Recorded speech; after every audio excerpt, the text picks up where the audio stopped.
Hello! Look at this. Many lovely people waiting. I sat there with my finger over the go live button, waiting for exactly that moment. Hello, Michael. Did you all have a lovely Valentine's Day? I hope you all did. We did. I actually took out the whole family. So, wife and kids for dinner. Performance trumps gear every time. Yes, it does. Hello, Isaac. How are you all? So here we are live at Spitfire. Nice to see you too, Lucky. What is the name of your band? I don't have a band anymore. I did have a band called Star 69. I had another one called Dis Inc. that you could try looking for. It's called Hello in South America. Marvelous to you. Hello, Alex. Hello in Latvia. Hello in Germany. Maidstone. Hello there in Kent. Lovely. It was a lot of fun working with Aerosmith. They're absolutely amazing. What's my favorite plugin? I have many. My go-tos, Mac DSP, Waves, Slate, IK Multimedia, T-Rax has been a favorite of mine for years. I have a lot of them. Hello, Scott in Essex. Can you show us the studio? You want a bit of a studio tour? Would you like a little bit of what do you think? Bit of a studio tour now? Impromptu? What about an impromptu studio tour? Because I threatened to do this. So let's have an impromptu studio tour. All right, I'm reversing. Okay. Impromptu studio tour, as requested. It is a Q&A. Okay. At the top here, we have an Ampex.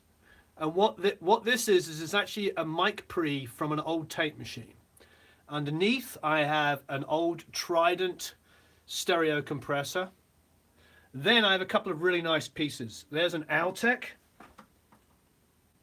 This is a mic pre, a tube mic pre, and underneath is a very famous 438, which has had the Abbey Road mod done to it. Over here we have some Pultex, courtesy of Mr. Steve Jackson. Then we have a DBX 120A, which I use as the sub on my kick. Then a Marantz Hi-Fi amp, which is for my vinyl. I have a Bang & Olufsen turntable, which is actually currently broken. PCM 42. I've got a TC Electronics digital delay and an Electro Harmonix vocoder. Here is a couple of Ampex mic pre's, tube mic pre's from a tape deck. I have two of them. Then got 1073, the 73 MPL. How much your mixing recording work is at 96K? Not a lot. Not many people send me stuff at 96K.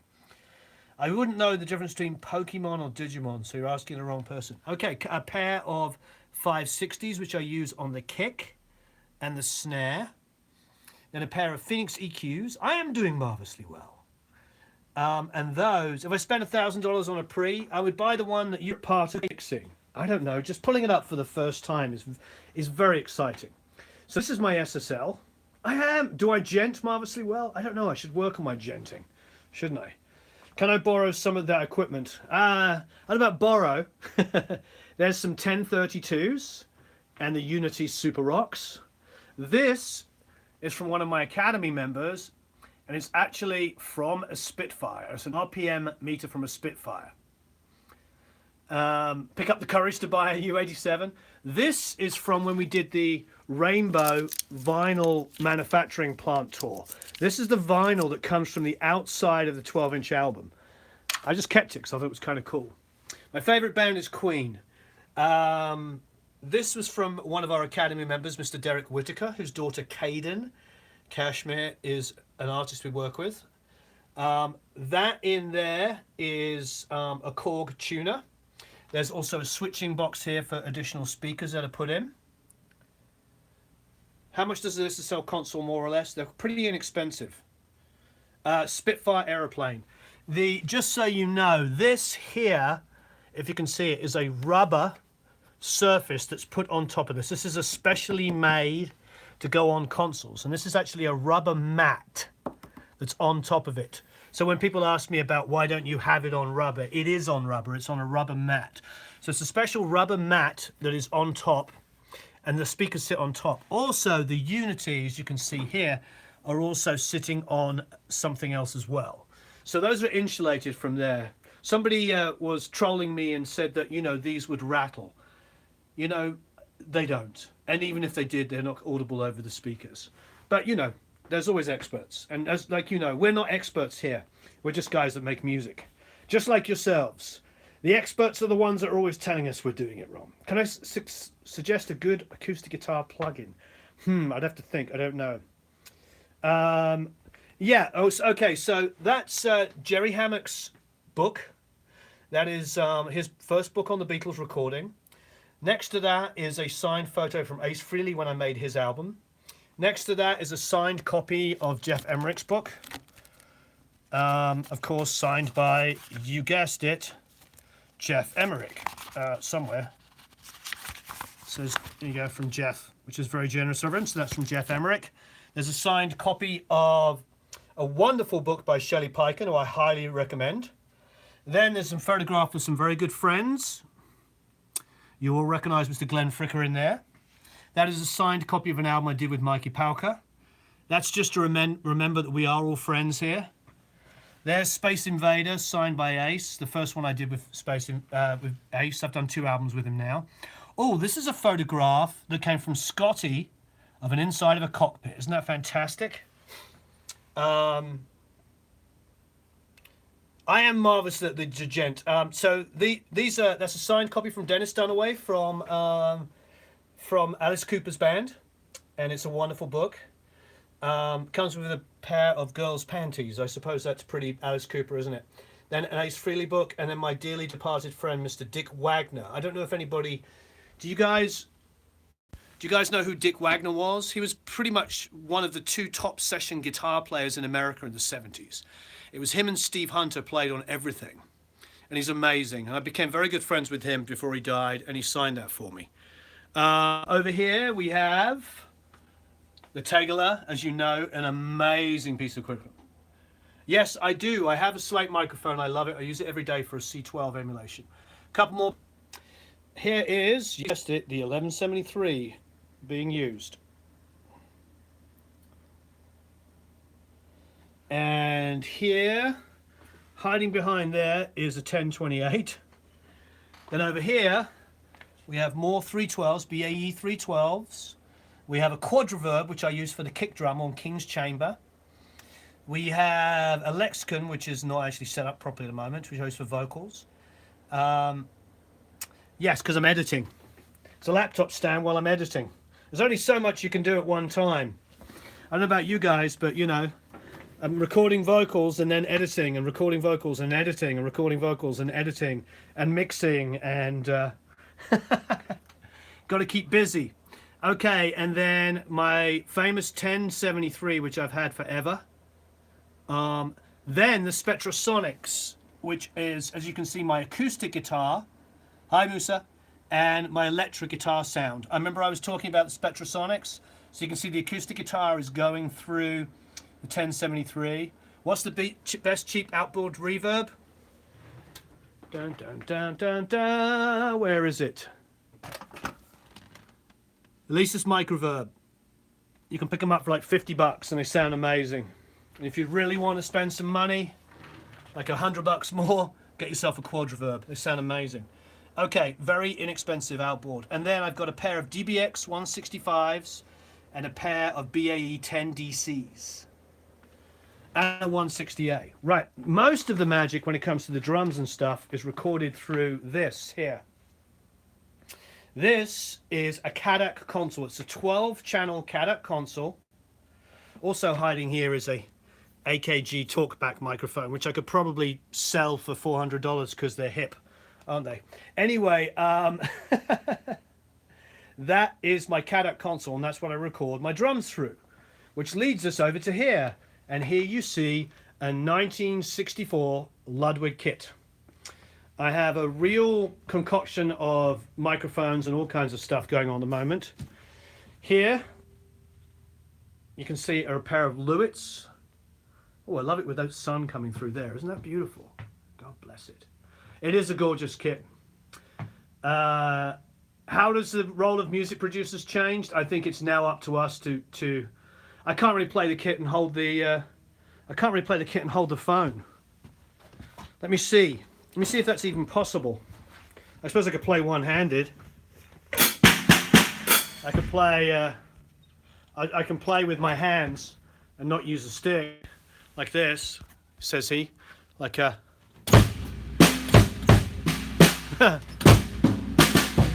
Yeah, pretty hard to play holding one hand, but anyway, that's the kit. So when you hear me drumming on some of those tracks that the Academy members are mixing, some of the stuff I play drums on, this is where it's done. So at the moment, this has collapsed, but at the moment the SM7 is what I'm using on a hi-hat, and I'm using new beats. I've also got a thin, medium thin crash here.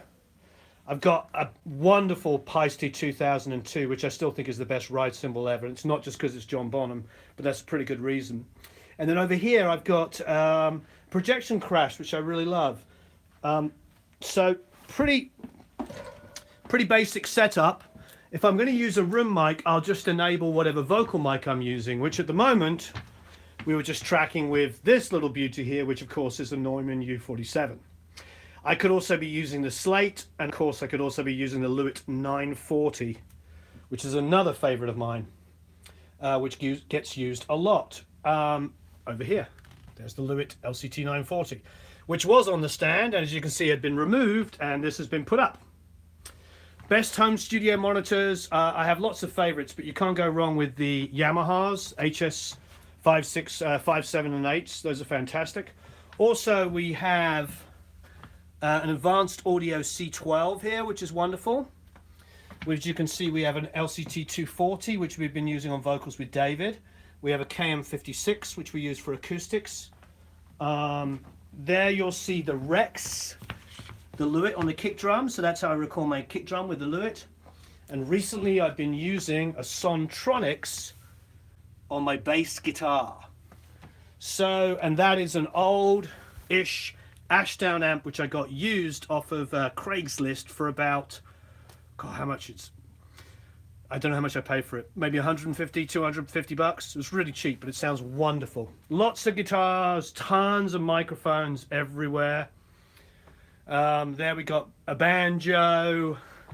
There's another Roswell mic over there, a lot of hard drives, you know, painting of a Spitfire, of course. I've got a few of those. I've also got a Vistalite drum kit over here. My console was actually in Wessex at one stage. So yes, I have been there. Thank you for the banjo, yeah. And then, so I got a Vistalite kit there. I've also got some old Zildjians down here, more cymbals over there, a djembe, a mono AEA mic, miking up my crappy piano, which I love. Some favorite stuff. I got a Bauhaus book signed by Kevin Haskins from Bauhaus. Got a Queen DVD box set, Chet Atkins, some Beatles memorabilia, some more Chet Atkins, some SpongeBob and SquarePants memorabilia. A lot of vinyl all over the place. More vinyl. Recording the Beatles stuff, more books, Modern Recording Techniques, that's a great book, that one there. Loads of history, the Guitar Handbook by Ralph Denyer, highly recommend this book. Of course I love the Bauhaus, you knew that. Kevin lives down the street, or up the hill from me a little bit, Kevin Haskins. This is, I think, the best book I've ever read in my life. It got me so inspired, the Guitar Handbook by Ralph Denyer. It's been around for a long time. It's a wonderful book. In the 80s when that came out, changed. Fab Four Virtual Instruments, Annie Leibowitz's book. My friend Scott gave that to me from Weezer. That was very nice of him. Quincy Jones's book I got from him for Christmas a few years ago. Tons of stuff. Tons and tons of stuff. So that was the really quick overview, which I've never done before. So there you go. Oh, can't leave out this. Guitars. So my main acoustic, you can tell because it's down, I've been playing it, is an LL16. Yeah, the Ralph Denyer's book, Guitar Handbook, is amazing. The main electric I'm tracking with these days is still a combination of the cheap Pacifica. Oh, we have to cleaning up the studio is a continuous process, and you want to come around and do it for me? Bada boom, bada bing. Yeah, trying to find anybody to keep it clean. Mandolin. Oh, I've got a mandolin. Getting Eric to do it is pretty crazy between us. Yeah, I just thought I would do a rough tour. And okay, so guitars. This is actually my son's guitar, which is beautiful. I bought it on sale. And then here's a shredding guitar, which actually needs to be set up with the action. This guitar I bought off the pull I bought from Tim Pierce, and he used it on all those Shinedown records. It's fantastic. I've got an electric sitar there, Jerry Jones. One of my favorite pieces of equipment is a PVT 40, which is an amazing bass. Go out and buy one now while you can. They're going up in value daily when people realize that they're American made and they sound amazing. That is my jazz bass, which is made in Mexico, but has Seymour Duncan pickups in it and a badass bridge. Okay, here's the piece de resistance. No, I don't have any active basses. Here's the piece de resistance. For recording, I don't need them. Live, they're amazing though. That is an A80, a Studer A80 Mark II. This is another present I just got recently from Derek. It's Queen in 3D.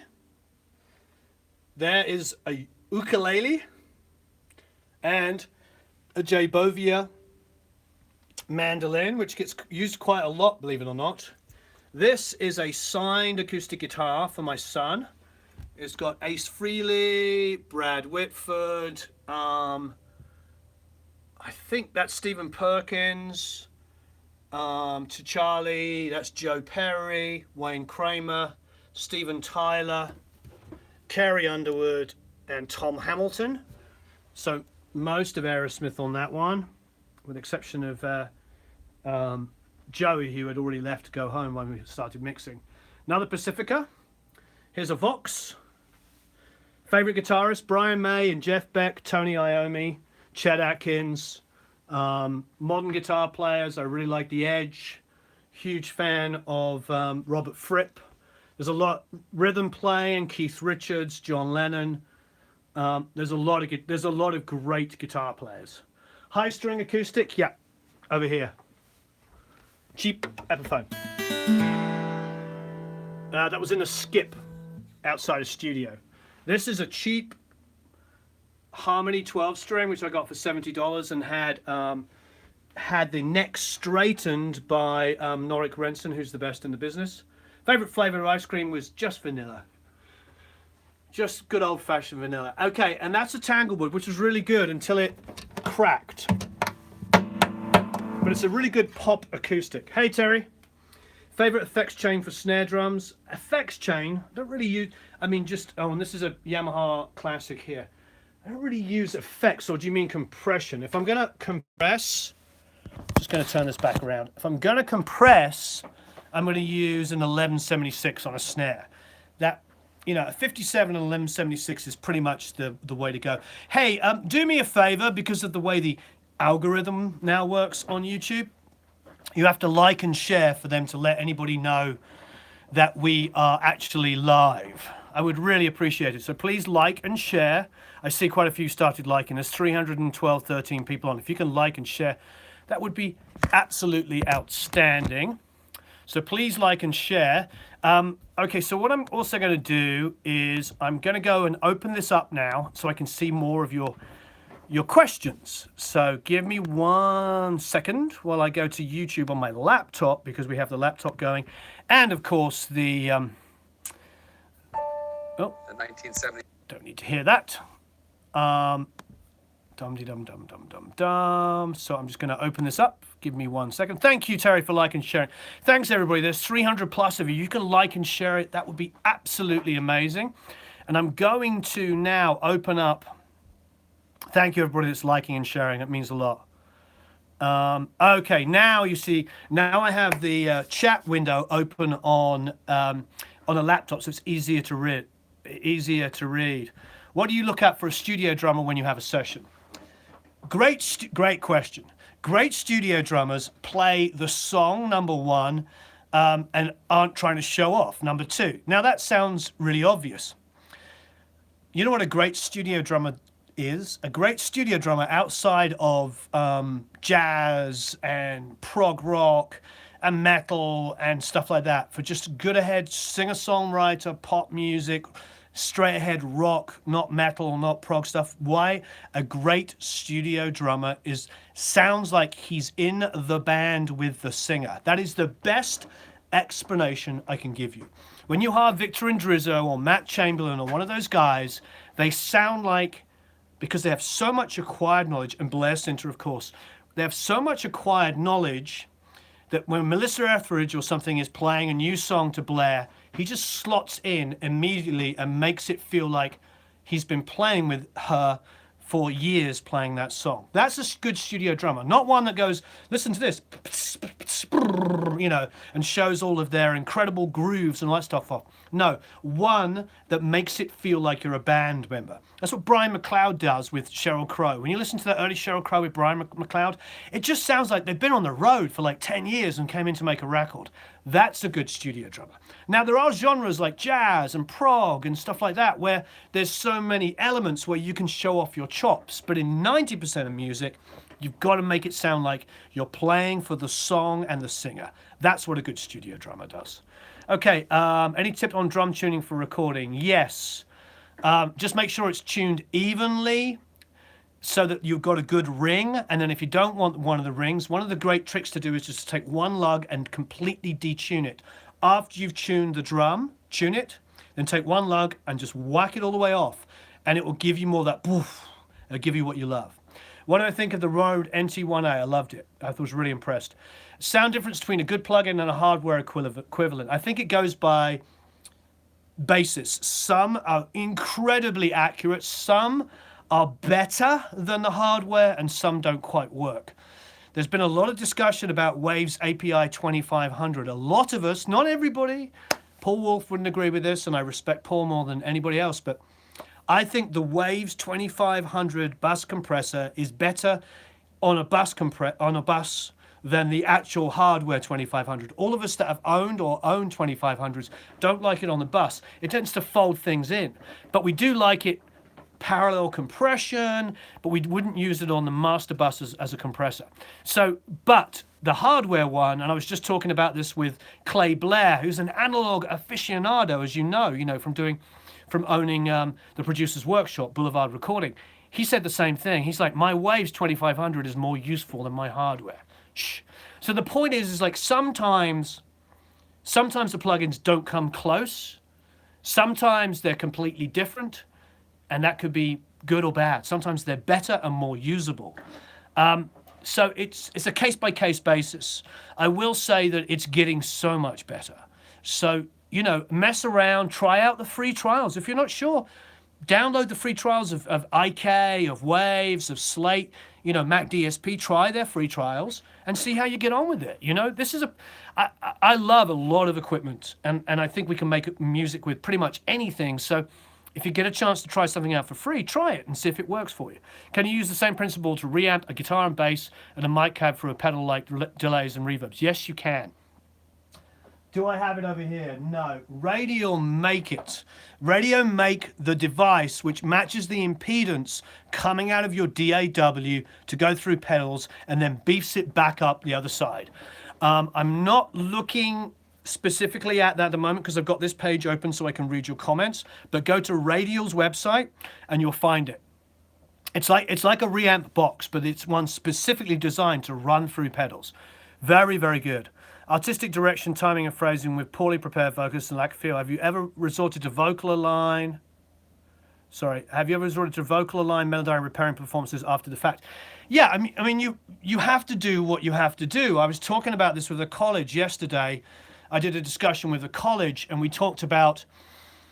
I told them a story, and I can't say it was a private conversation, but a very famous singer asked somebody to mix their song for them, and when they weren't happy with the mix, they told them they weren't using the right effects. They then gave that same song to a different mixer who sent back the mix, and they said, I love this. And what was the difference? You guessed it. He had tuned the vocal in the places that were out of tune. However, the singer didn't want anybody to tune it. So what does that teach us? That doesn't teach us, yes, you have to tune all vocals. it teaches us that you just have to do what it takes to make something amazing. So if the singer misses a note and you don't have a comp and any way to improve it, it's our job as a mixer sometimes to just tweak it a little bit. I'm not talking about going in there and turning it into, you know, a bad pop record from 10 years ago where everything was like, I'm not saying do that, but I'm saying if it just means that you're going in there and you've got an amazing performance, but it goes out of tune in a bad way for a nanosecond, and that helps it, then help it. It's all about taste. All about taste. We all know that back in ye olden days of tape only, we would slow down the tape so the singer could get the high note. It's been talked about a million times by honest sounding producers. The other thing that happened in the 80s, the earliest samples, is they used to take the vocal line or the word or whatever and dump it into the sampler and then use a pitch bend wheel to get it in pitch and drop it back into the tape. So this has been going on for 30 plus years using samplers. It's just the thing that scares everybody is this word. Let's be honest, it's this word, auto-tune. Yes, I do have a record collection. We were just looking at it. I have about 400 or 500 vinyl. I have some in here and some all over the place. Yeah, so we look, it's the word, isn't it? Auto-tune. Auto-tune is the problem. It's not tuning and fixing a note every now and then. It's the implication that somebody is going in there and automatically tuning it. That's what I hate, that's what you hate, that's what we all hate in this industry, is the idea that something is automatically being fixed. That's the bad part of it, to just think it's automatic. But if it's just the same as slowing down the tape so you can hit that high note, that's fine. That's what we've always done, and that's what some of our heroes did. You know, they'd slow things down, get it right, speed it back up again, and nobody noticed. Okay, so could you open up an old Oasis or James Blunt section and go through tracks? I can't open up one of James's songs. That would just be really unfair. Mac DSP 8, yeah, that's a wonderful plug-in. $1,500 a pair budget. Adams or Focal for EDM? I don't know. The Adams have a low-mid thing that doesn't suit me or my room. And the Focals, they're both companies are doing really good, affordable equipment now. So I'd look in that price range. There's probably a lot. I can't really speak about monitors I don't use. I've used the Super Rocks, I've used NS10s, I've used the HS series, I've used all the Genelecs, and I know they do wonderful things. For small monitors and monitoring at low levels and editing, I have the Baby Genelecs and I have the iLouds, and I love both of them. Ever got your stuff in what was that? Sorry. Would you recommend for affordable a user a 16-channel mixer to use with a 16-track reel-to-reel?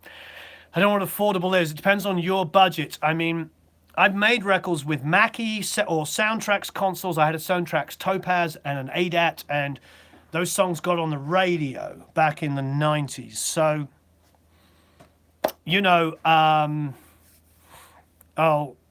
classic slow down high note. Well, the rumor is it's comfortably numb. Anyway, but who knows? That's the rumor. So what do I think of Reaper? Don't personally use it. 2 or 3 of my best friends use it and love it. If you're going to do EDM, get a sub. I think that's probably very, very good. I don't use distressors because I own every single compressor you can name. Looking around here, I have a Phoenix. I have a DBX, an 1176, a Neve, a BAE, a DBX 160A, a Trident, LA2A, 162, a 438 with the Abbey Road mod. My point is, you're getting my point. I have so many different compressors. I don't specifically need a distressor, but if you were to put a gun to my 33609, if you were to put a gun to my head and say, if I could only buy one compressor, what would you buy? I'd probably say a distressor. And I don't have any link to Empirical Labs whatsoever. There is no money changing hands for that. I'm just trying to help you. If you're going to buy one compressor, standalone compressor on its own, a distressor makes so much sense. To those of us that use distressors in other studios and stuff, it's great. If they don't have eight or 9 different types of compressors like I do, you can go in there and you can use it to do anything. They're pretty remarkable.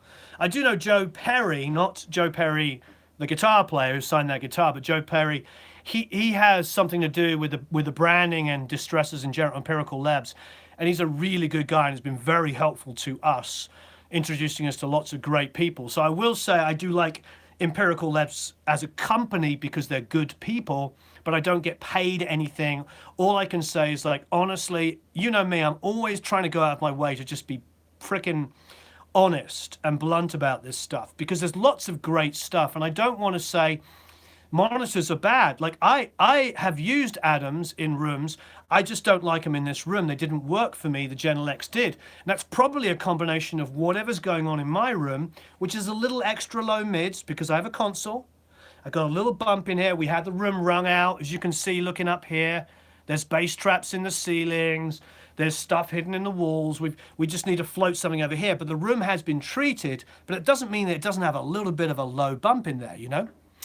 Anyway, I'm going to go through some more stuff because I'm going off on one of my famous Warren tangents. If you could get a singer back in the studio, would you rather re-record a vocal or fix it in the mix? Depends how bad it is. If it's a minor fix, then who cares? If it's a major fix, get them back in the studio. Definitely. But sometimes I get sent stuff from all over the world to mix, so I don't have the opportunity to get the singer back in. I did do an album with a band in Germany, an EP. It was a really great EP. But the singer had sung in a room with the worst standing wave I'd ever seen. And so it was this incredible, and I tried everything. I tried multi-band to even out the low mids and make it great again, but I couldn't get it to sound good. So they had to re-sing in Germany and send it over to us. Can you analyze a cabin just for a second? How do they pump the sound like that? I can't stop and listen to songs at the moment. I'll do that in a different one. I like my friend Rick does those kind of things, but I would have to start doing that. What should you do if an audio skill is killing your creativity and your passion for audio, and should you leave or push through? I don't know, Bradley. I mean, it depends on what actually you're having, what kind of issues you're having with the audio school. You know, it's that's a difficult one, you know. Is it just a personal basis? You're coming up against one teacher, one mentor. Could you have a good conversation with them and let them know that you're having an issue? I think communication is key. I think everybody who works in this industry should be receptive to good communication. If you're coming up against somebody and you're not feeling, hello there in England, Henry Wilkins. Ray Wilkins, woo! I'm a Chelsea fan. But anyway, so if you are butting heads with somebody, I hope that if it's a good school, they'll listen to you. If I have a choice between 44.1 and 48, I'll go with 48. I'll take the extra one. Most famous band I've ever recorded. It's up to you. I mean, Aerosmith, James Blunt, The Fray, you name it. I don't know what's famous to you. Ace Frehley from Kiss, did a couple of albums with him, the last two. Do you prefer mono recordings or stereo? Depends on the song. Most of the time stereo, but there's some great stuff in mono. Hello from Portugal. Any tips on a vocal booth? Need to practice loud vocals and maybe record. Somebody else was asking about vocal booth before. There are whisper booths and all kinds of things you can get. They're not cheap though. So if it's in your apartment, I'm guessing you don't. 5 quick tips on EQ coming soon. I can't see that would be easy to do. You know, that's a tough one. That really is a cheap way of building a vocal booth. Because if you're talking about isolating from neighbors, I'm not talking about like putting some padding behind the mic. If you can, what we used to do is we used to take some doors, or you can take a couch if you can lean it up and have that behind you, believe it or not. Because remember, the microphone is facing this way. So what you primarily want to do is be deadening behind where the microphone's picking up. The shields that you can buy around this way are not going to stop a heavily reverberated room if you're singing into a mic this way. So firstly, I would make sure you go round the outside. Is high mid build up usually a mic issue or a source issue? Kind of both. Definitely both. I mean, there are some microphones, especially some of the cheaper $300 and less ones, that are very, very, very bright. Incredibly bright capsules. And to the man, most of them in that price range are very, very bright. So if you use them on every single source, after a while, you'll get a lot of 3 to 5K buildup and it will get painful.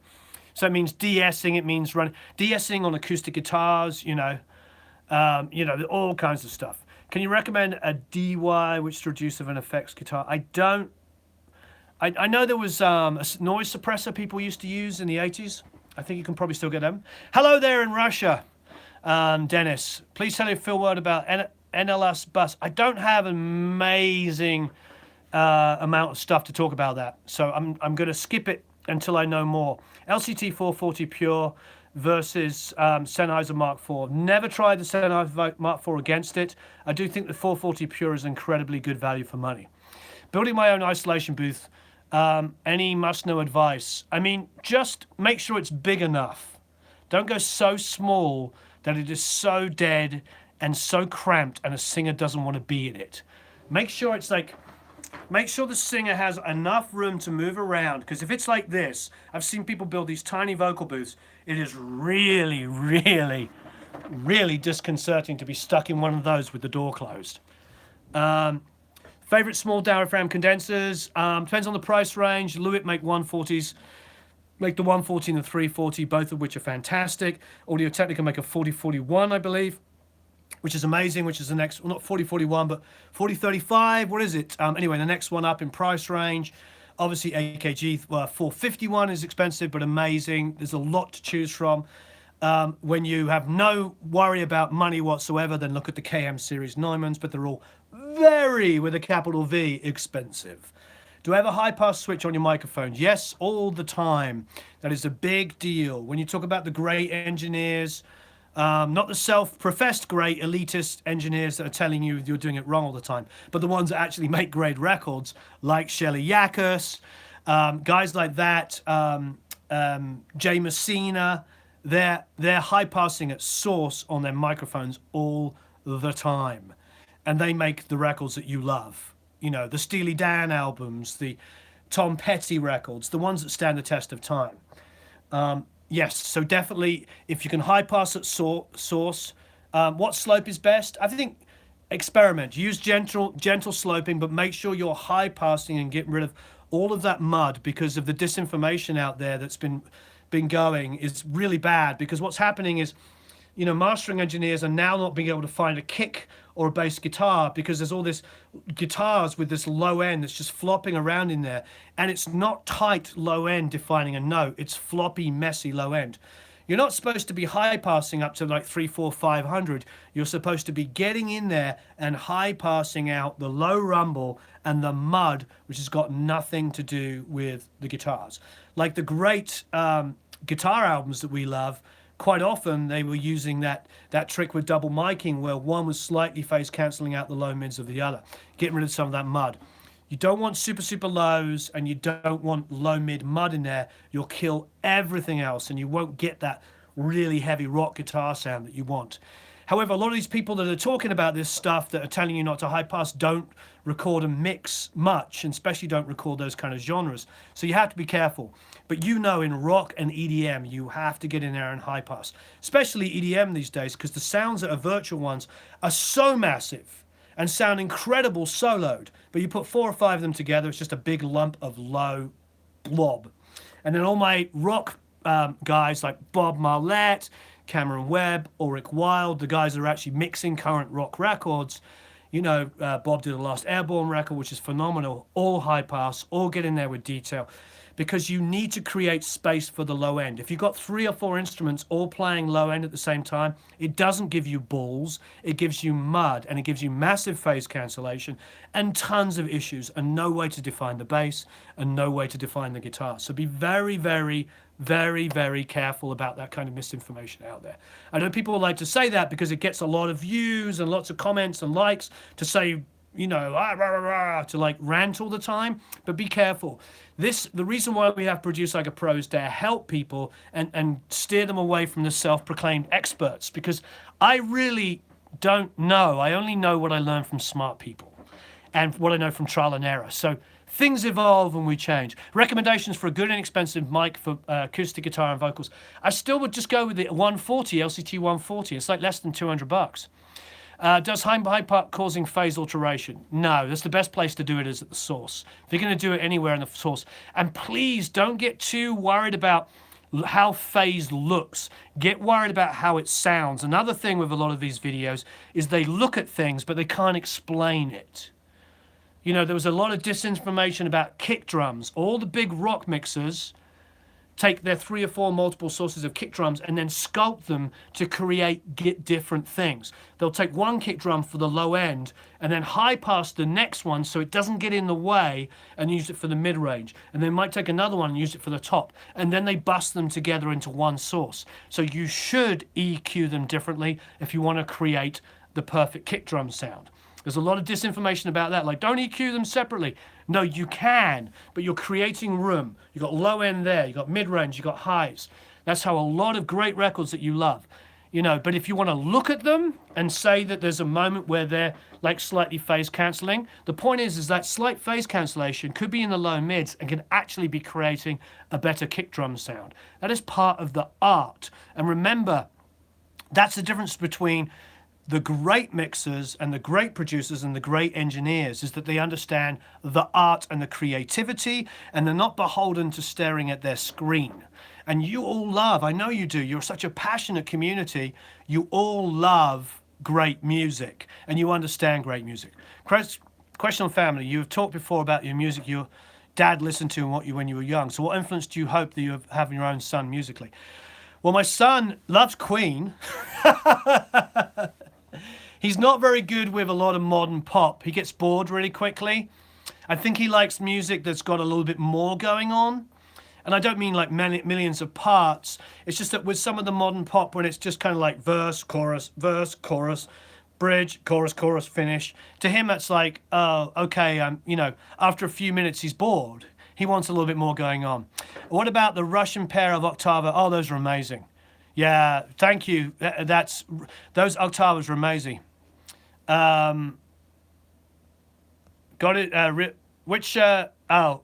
God is an illusion. Well, I believe in God, so we won't have that kind of conversation. We don't talk religion or politics here. No religion or no politics. Everybody's allowed to believe. Everybody loves Queen. Well, good. But yes, that is a beautiful song by John Lennon. And okay, what's something you'd recommend for good, cheaper LDCs for drums and vocals? Well, you know, I love those LCT 240s. I think they're going to bring out some newer ones, but, and look, oh, and sorry, Matt McGlynn, the Roswell Mini K47s are great. We're just about to review and do some stuff with Loughton mics, which I hear are fantastic.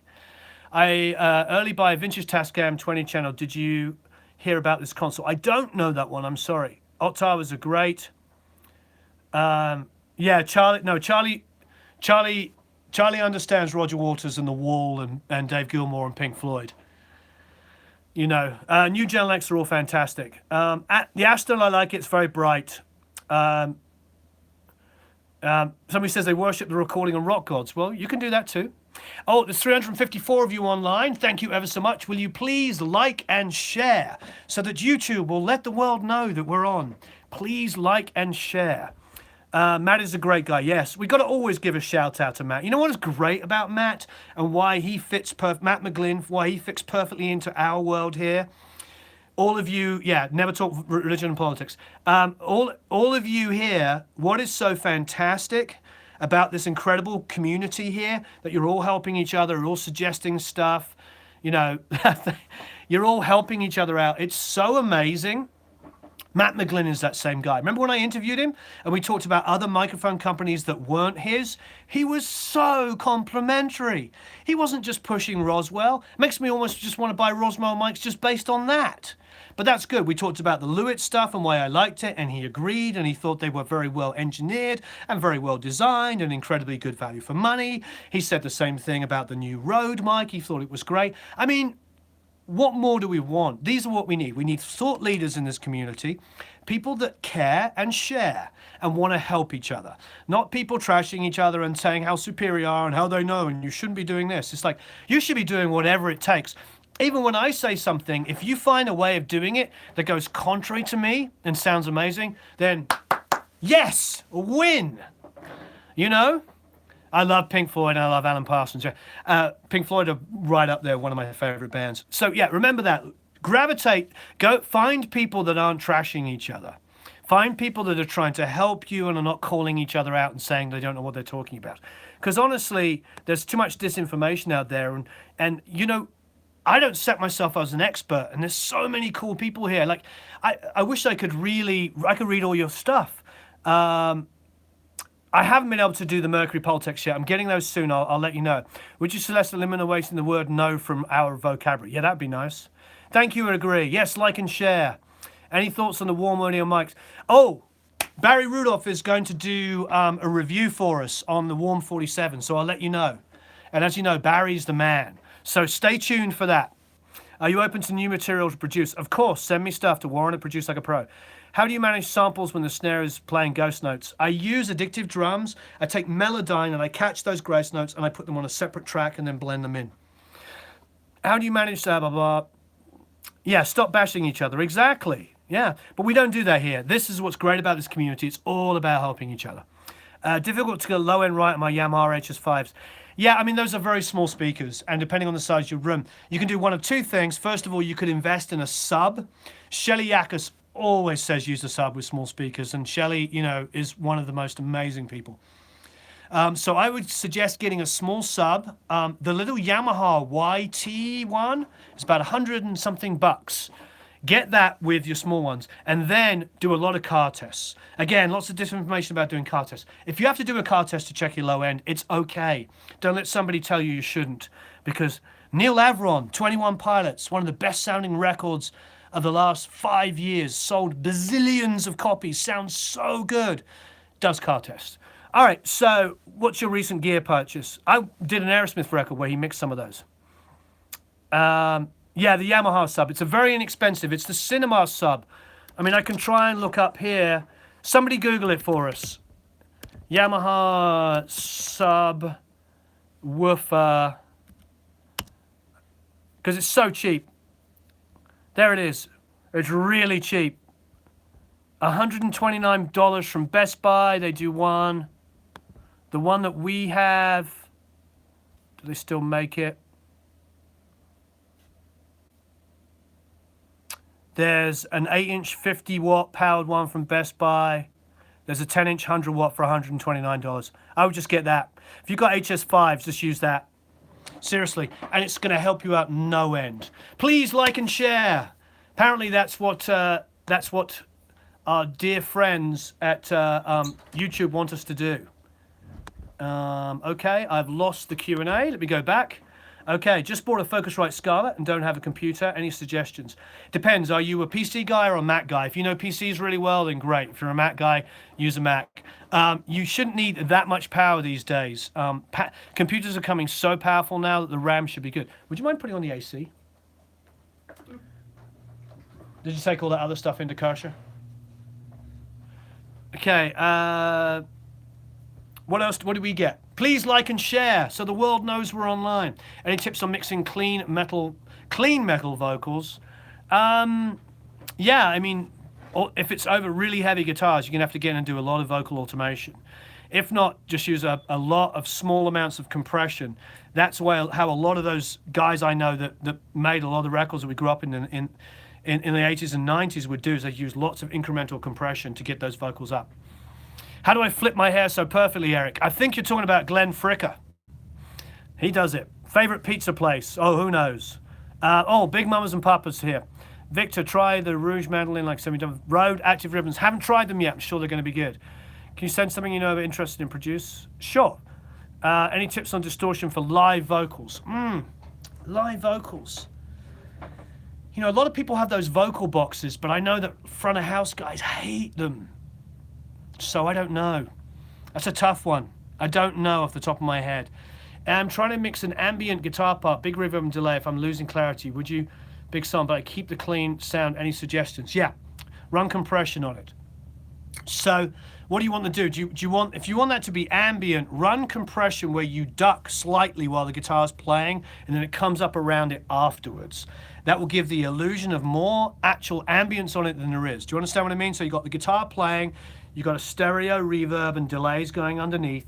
Every time the guitar plays, it sends to the reverb, but it also sends to a compressor that's after the reverb, and it will just duck it lightly. Also, another thing you can do if you want the presence of reverb and the ambience and the delays going the whole time is to compress the signal going before the reverb. So instead of going whang, it goes shang, and it will just create this low level ambience reverb. So 2 tricks. Depending on what you want, try this. Number 1, try putting your reverbs and delays and then compressing it afterwards, sidechaining from the guitar itself. Number 2, if you want a continuous ambience the whole time, take your send from your guitar, go into an auxiliary and compress it really heavily before it gets to the reverbs and the delays. And then instead of having rang, it will just go rang, and you'll get a feeling of an ambience. That's how a lot of those Alan Moulder and those great kind of shoegazing records of the late 80s were done. They were using Lexicon reverbs, but they were compressing going in. You compress afterwards where you want to control it around something, but if you want to have a bed of ambience, you compress going in. So pre and post. What's the best acoustic guitar method? I always mic the lower part of the body. Thank you, Malibu, California. What's the best venue in LA to discover new talent? Oh, I don't know. Depends what you want to do. Everybody likes Hotel Cafe for acoustic artists. Thank you, HK. Put a 1176 or LA2 first in my vocal chain. I would always go soft first, hard afterwards. So LA2A doing soft, 1176, 20-1 to catch peaks. This is great. Thank you ever so much. Please like and share. I'd really appreciate it. It lets everybody know we're online. Have you tried the Lewitt DTP 640 Rex on a snare better? I haven't tried it yet. I hear good things. Apex, I parallel a lot. Thoughts? You know what? The Apex Oral Exciter, you know, it's supposed to, get the detail on the high end. I wonder, should it be on parallel or should it just be on the whole mix and blend it in? Helios, haven't tried that yet from the UAD. I don't produce rap or much. I've done a few things over the years, so I have no opinion on that. I can't really, you know, when you're a Grammy member, like I'm a Grammy member, it means that you've had enough releases that are, major label releases and chart stuff. When you get that, you get the opportunity to become a Grammy member. So I'm very blessed. The great thing about the Grammys is they give you a certain amount of times, this is really important, that you can enter, whether you like or dislike, choose something, sorry. What does that do? That stops people who don't know the genre voting. Because if I voted in hip hop and rap, even though I know and love Kendrick Lamar, everybody does, he's insanely talented, even though I love him, it would be foolish for me to pick Kendrick Lamar over the new Jay-Z record, which is a masterpiece, and then the other two, which I hadn't heard. So I only vote in the categories that I understand and I work in and I have an opinion because I work in that musical genre. That's another thing that I like, and I think that's very important. When you ask me about speakers and microphones, I can only speak to what I know and love. 2 to 5K in final mixes, transparent attenuation. Yeah, it gets really painful. Take care, Warren. Thank you, Marcel. Got to go to bed. Yes, I'm glad you enjoyed the quick studio tour. Please like and share. And for anybody, after we finish in a few minutes, we're going to finish in about 15 minutes. We'll go a little bit past 4. Once we finish in a few minutes, would please continue to leave some comments and questions. And also go to the front of the video, which will eventually, they'll take a minute to upload it and all that stuff. You'll see the studio tour. Out of the box mixing for new guys. If you're starting from scratch, stay in the box. Simple as that. Favorite compressor for telephone calls? Never tried one. Great idea though. Peel and Ashton mics. They're very bright, but they're built like a brick schnizzle. So if you want something bulletproof and you're traveling a lot and you want to bring a condenser, the Aston's probably the way to go. Character voice, Sennheiser or Lewitt LCT 440 for character vocals. Grace design. I like the Grace design. I think it's pretty neutral. I like it. 266s are good. I still think the Pure is going to be the best mic for value for money out of those ones you just talked about. Hey from London, midnight there. Hello in London. Have a small room with pretty bad acoustics. Would a reflection filter help vocal recording, or could we sometimes introduce more problems than trying to solve? I don't think it will improve, bring in more problems, but I do think having isolation behind you is the most important thing. You could go into the corner and put cushions up and do padding that way. Just find blankets, move around, you know, but you want to do the padding behind, the foam behind, because ultimately the vocal mic is pointing that way. A reflection filter would do something, I suppose, if you're standing in the middle of a huge concrete room, you're going to get the sound from behind, and some of the reflected stuff from in front will be cancelled. But ultimately, you want to do it from, you know, the other way around. I'm just going to ban the escort service. Dearie me. That's pretty funny.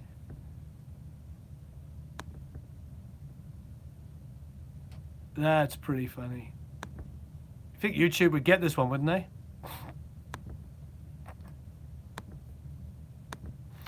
Okay. Do I ever use my big desk to mix? All the time. I mix in a hybrid fashion. So I will mix in the box as well, but ultimately, you know, what I like to do is, it's amazing. So remove, put user in timeout, hide this user on the channel. There you go. God bless it. All right. Okay, and it won't let me go on. God bless you, YouTube. All right. We had to do about 2 months ago when I did my first one of these, we had to like hide people using expletives and racial slurs and sexist ranting and stuff like that. It's crazy. It's like this is a small community, and it's great. We have 350 people online. God bless you all. You're all amazing. But this is not a place to do. Somebody said they got her phone number. This is not a place to talk. I mean, yeah, you know what I mean. Favorite food? Indian. Of course, I'm English. Indian food. Eric, Charlie's in the house if you want to go and see him. Nothing's nothing. You're not banned.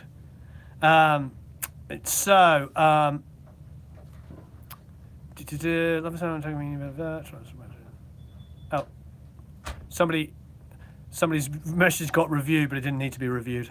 I'm talking about Takamine. Love the sound of my Takamine EN Sim, but I have trouble capturing it with an NT1A. Mids are ugly. I've tried a lot of mic positions. Room, maybe. Any tips? That's a great question. Where are you miking it? And what kind of sound are you after? Because, let me grab the acoustic. Grabbing the acoustic. So for me, it's like, this here is a small diaphragm. Point a small diaphragm there. And then a large diaphragm here for the more pop sounding stuff, for like the 12th to 14th. So large diaphragm may be, let's get there you go. Okay, so about that far out on the 12th to 14th.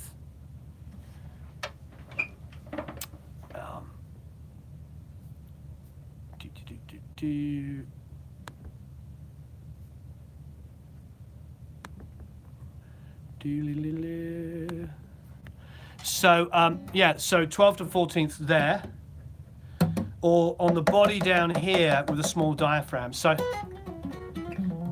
I'm wondering what it is, because you know, I've used that Rode and I've not had a problem recording the acoustic there.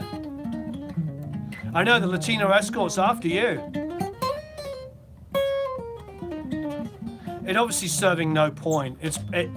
I wouldn't be surprised if it's just some other somebody trolling, thinking that they can, you know.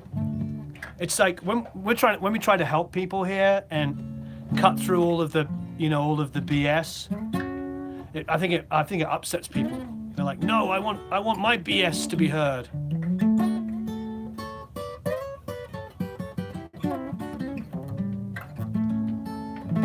Anyway, thank you very much.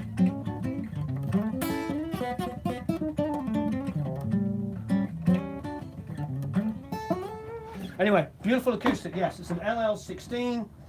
No, I don't. Once again, they don't give me any money to talk about it. I wish they did, because I talk about it all the time because it's so good. What do I order at a bar when you need to get a good drink? I don't drink. There you go, I said it. I drink Pellegrino. I'm a sort of like, I work 12 to 15 hours a day every day.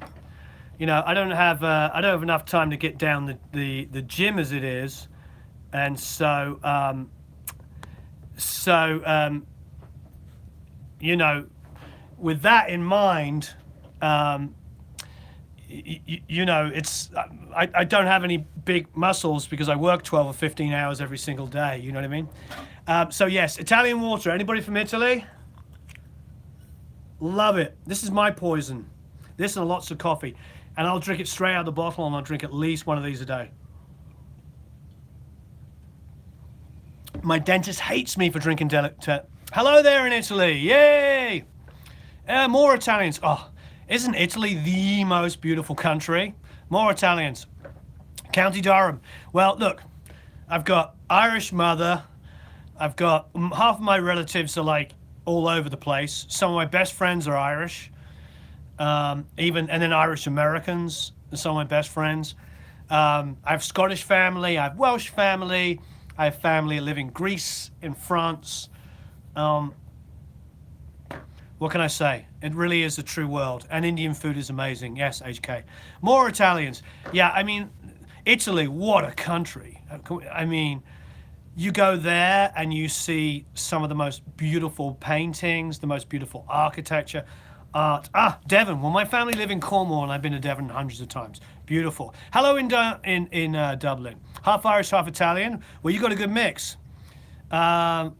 Translate your last name. I went by too fast. I'm going to try and... Portugal. I've been to Portugal many times. Many times. Mexican. I have two of my best employees are both Mexican, and I have one from Puerto Rico. Yep. We have an Egyptian Mexican. That's fantastic.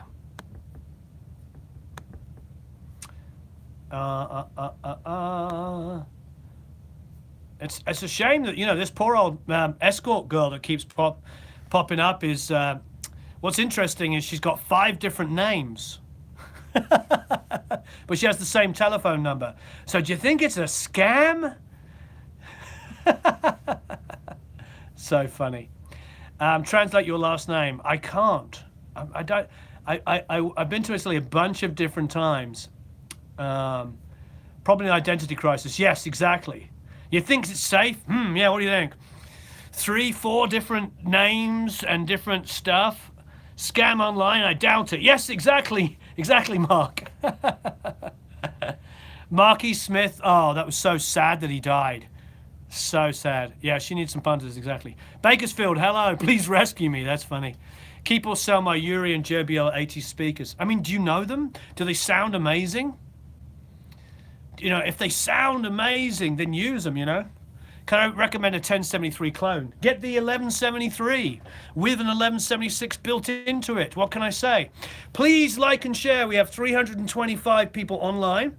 We have 289 likes. Can we take it to over 300 likes? Please like and share. Please like and share. Please like and share. All right. So Kappa Lugo Cape Wolf. Beautiful name. Beautiful name. You like the pink guitar? Oh, okay. Well, those are my. Thank you. We're over 300. These are actually my wife's, and the one on the pink one is my wife's, and the one on the left, or depending if it's in reverse, the orange one is actually my son's, and I got them from Ibanez about 3 years ago. Yeah, the dislike was the escort. Yeah, exactly. But don't worry, we'll get more once it goes live, and people that people that don't. It's funny. It's funny why people dislike. They dislike because they don't like the idea of a community. They don't like the idea of people helping each other out. You know what I mean? Oh, look, now she's resorted to a different name and now called Jessica.